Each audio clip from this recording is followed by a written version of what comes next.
एक राजा को दूसरे राजा के साथ वो व्यवहार नहीं करना चाहिए जो वो स्वयं के लिए नहीं चाहता।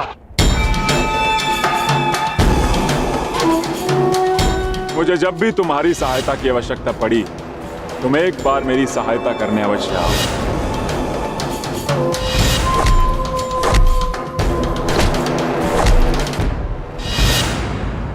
क्या कहकर पुकारूं तुम्हें? अंगराज कर्ण या छलिया कर्ण? वचन भंग कर्ण या फिर मित्रता करके मित्रद्रोह करने वाला कर्ण?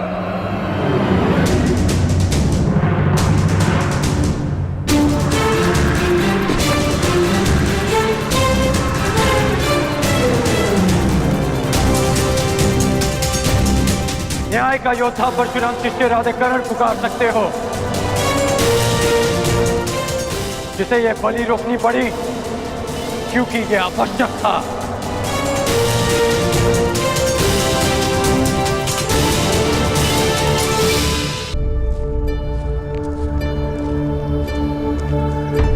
क्या आवश्यक है वासुदेव?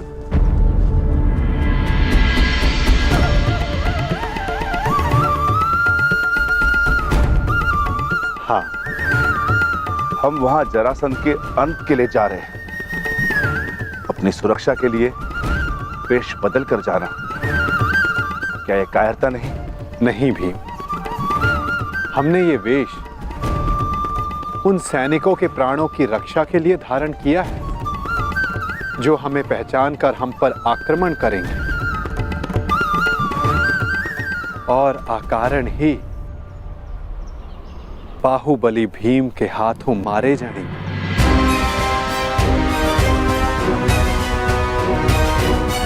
अब प्रस्थान करें? मुझे अभी भी प्रतीत होता है कि जो हम करने जा रहे हैं वो योद्धाओं की मर्यादा नहीं।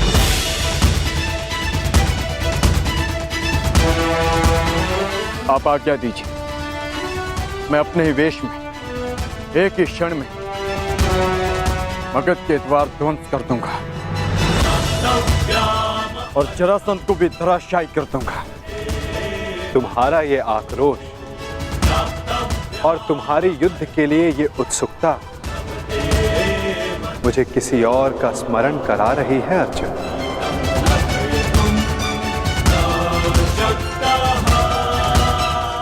इसका माधव है तुम जैसा, परंतु तुमसे पूर्णता भिन्न। जीवन के कर्म में भी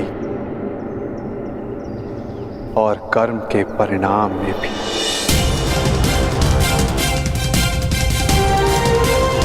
जरासंध, मैं मित्र दुर्योधन की ओर से तुम्हें सावधान करने आया हूं। शीघ्र ही तुम पर आक्रमण होने वाला है, इसलिए अपनी सुरक्षा का प्रबंध करो और हस्तिनापुर से संधि भी। और इस मित्रता का मोल क्या होगा?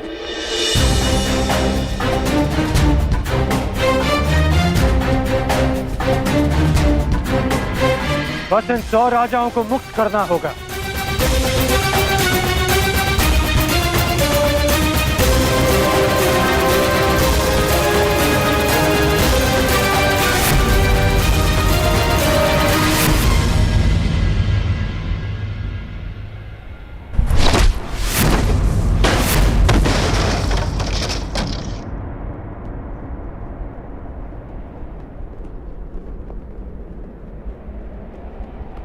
जरासंध तुम जैसे छल करने वालों से संधि नहीं करता, उनका अंग विच्छेद करता है।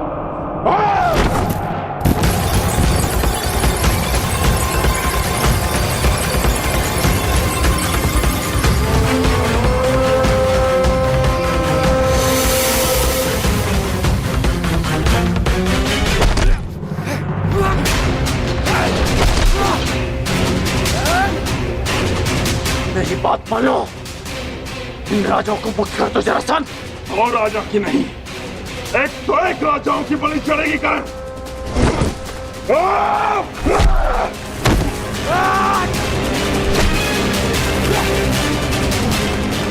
अपने क्रोध पर नियंत्रण रखो जरासंध। तुम्हें देखते ही क्रोध ने मुझ पर नियंत्रण कर लिया करण।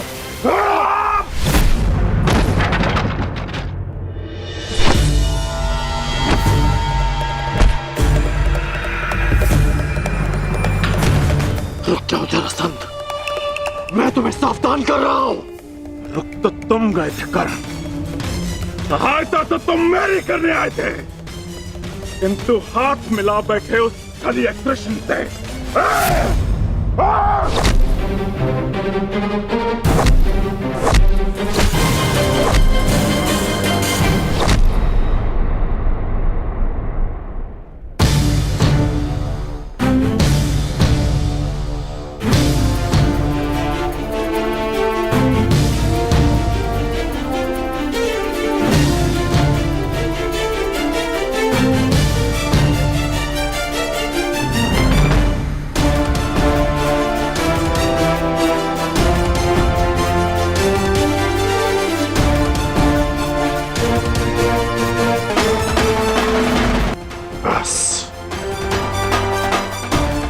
यहाँ युद्ध करने नहीं आया। यदि युद्ध करने आया होता तो तुम और ये युद्ध कब के समाप्त हो गए होते।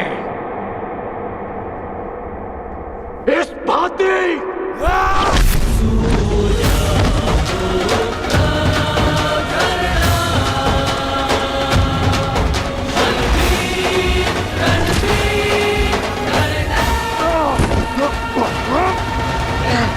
ना वचन भंग किया और ना छल किया।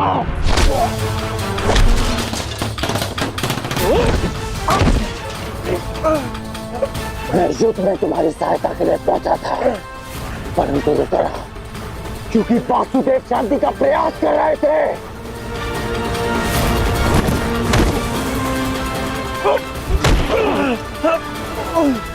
तुमने एक निर्दोष की हत्या की, इसलिए मैंने युद्ध में सम्मिलित न होने का निर्णय लिया। मैंने मित्रता भंग नहीं की।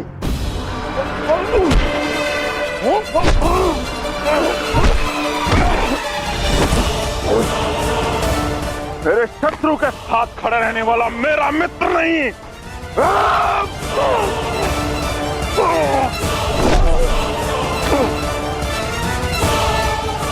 तो तुम अपनी ही भाषा में सुनो।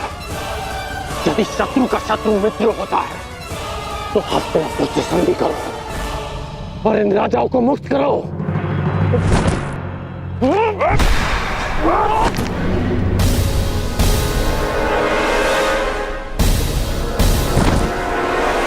आज तुम वासुदेव के विरुद्ध हो।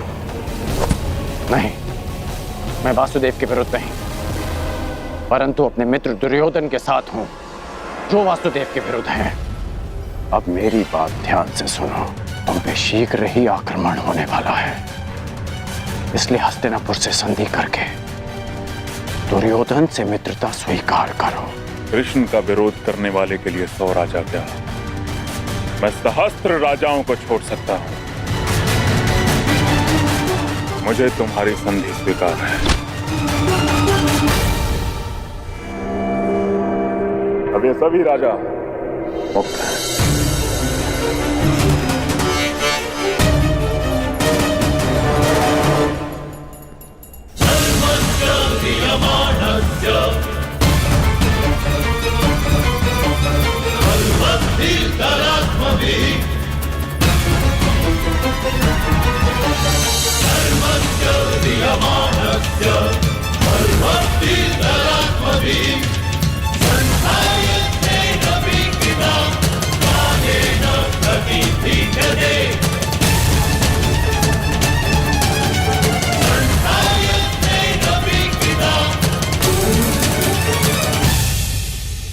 हम लोग नगर द्वार पे क्यों खड़े, भीतर क्यों नहीं जा रहे वासुदेव? शांत विकोधर।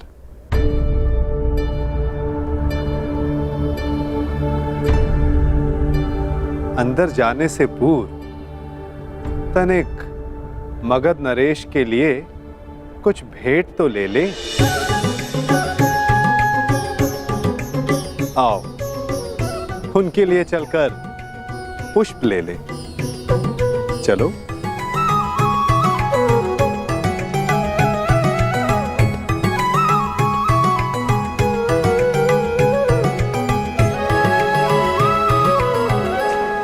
आप सब अपने राज्य जाने के लिए मुक्त हैं। आइए।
तुम्हें वासुदेव कृष्ण ने भेजा है ना?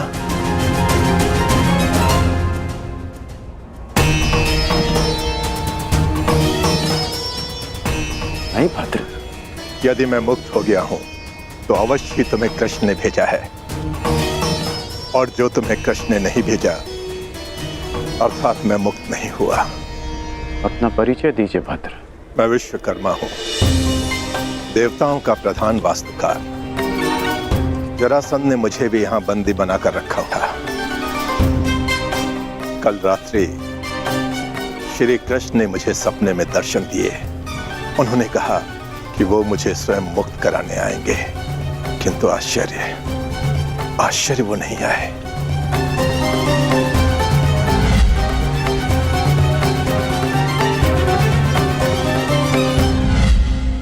वो आ चुके हैं।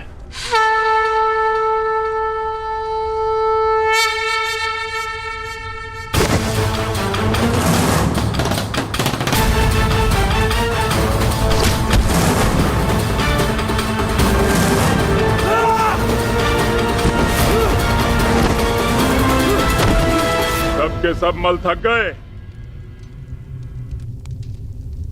यहां कोई भी नहीं जो जरासंध से मल युद्ध कर सके।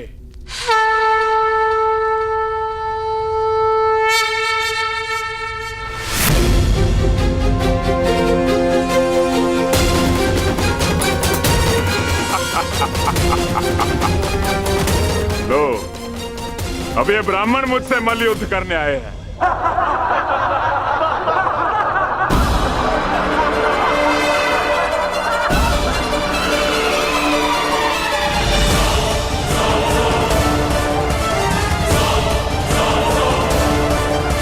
हम तो पूजा स्थल के लिए निकले थे मगध नरेश,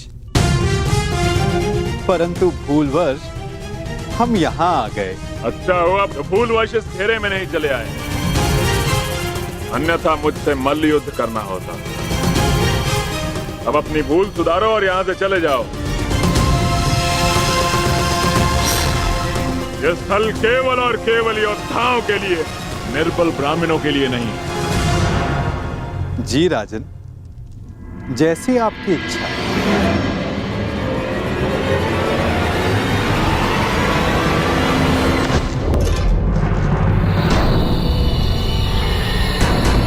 ये युद्धकांक्षी है।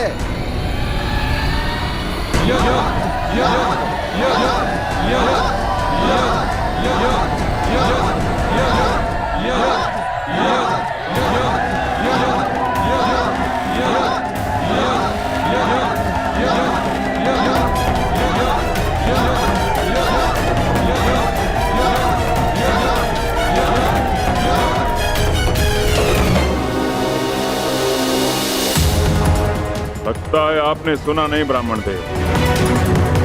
अब कृपया इस घेरे से बाहर चले जाइए, अन्यथा मुझे एक ब्राह्मण हत्या का पाप लगेगा।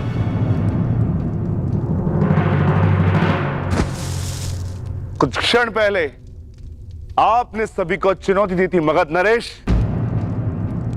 तो समझो वो चुनौती मैंने स्वीकार कर ली।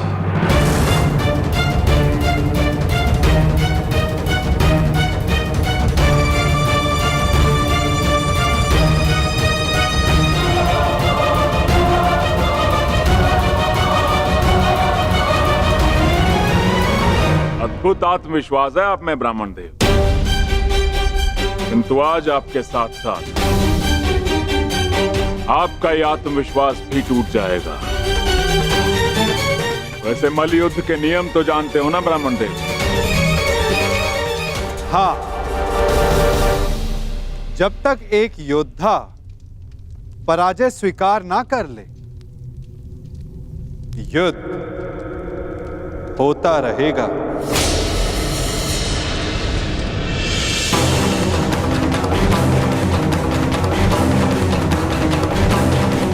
स्वीकार है मगध नरेश?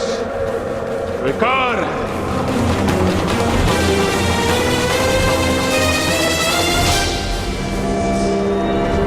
नहीं जनार्दन,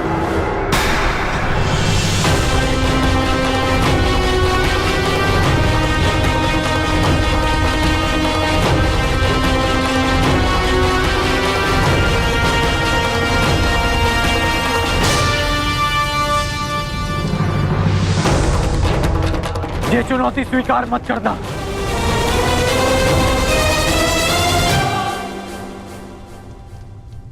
क्योंकि ये ब्राह्मण नहीं है।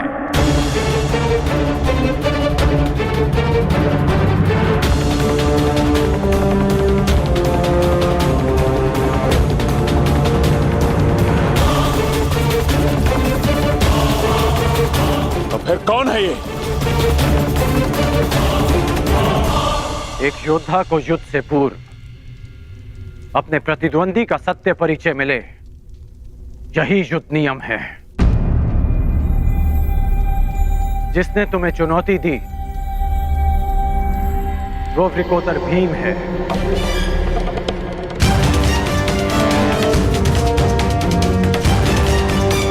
ये धनुर्धारी अर्जुन है।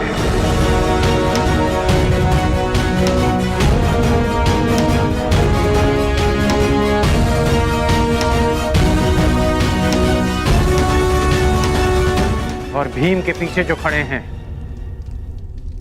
वो वासुदेव कृष्ण है।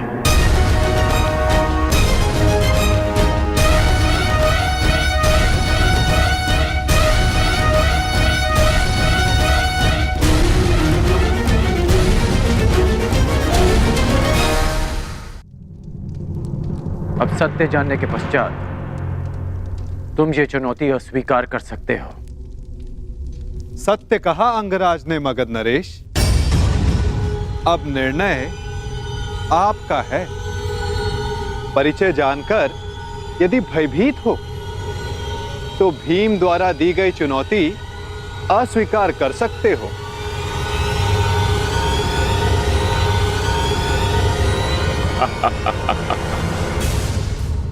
मैं तुम्हारी भांति रणछोड़ नहीं हूं वासुदेव।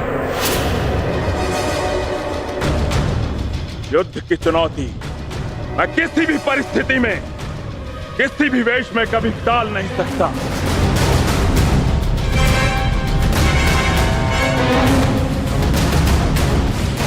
मैं इस चुनौती का अंत करूंगा और सबसे पहले मैं इस विकोदर का उदर फाड़ूंगा और उसके पश्चात मैं तुम्हारा नाश करूंगा। बस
क्या यह युद्ध समाप्त होगा?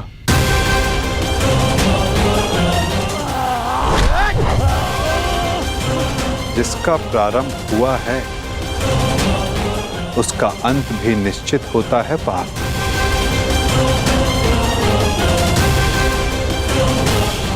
तुम्हारी प्रतीक्षा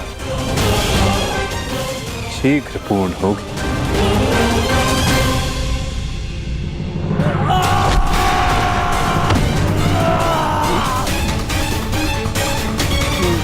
उठो जरासंध, युद्ध करो, उठो।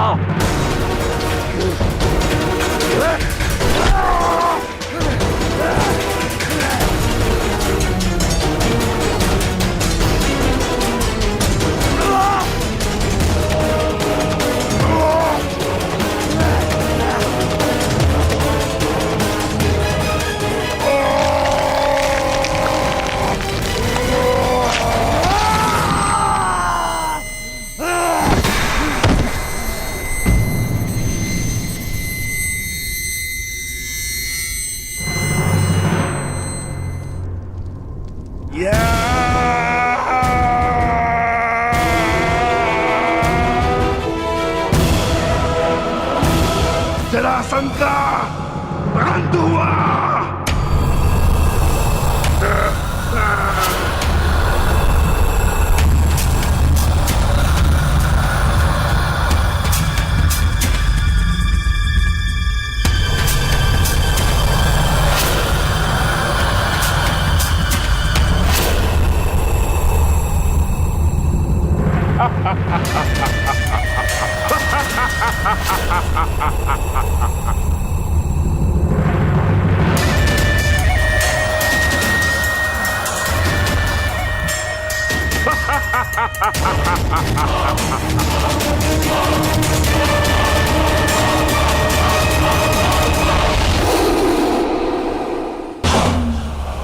मुझे चुनौती देने से पूर्व मेरे जन्म की कथा तो जान लेते।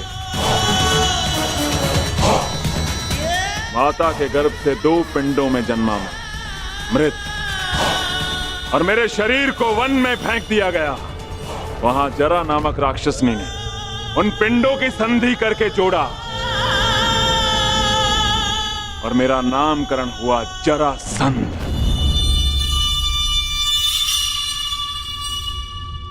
ये संधि नहीं टूट सकती भीम।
ये अन्याय है,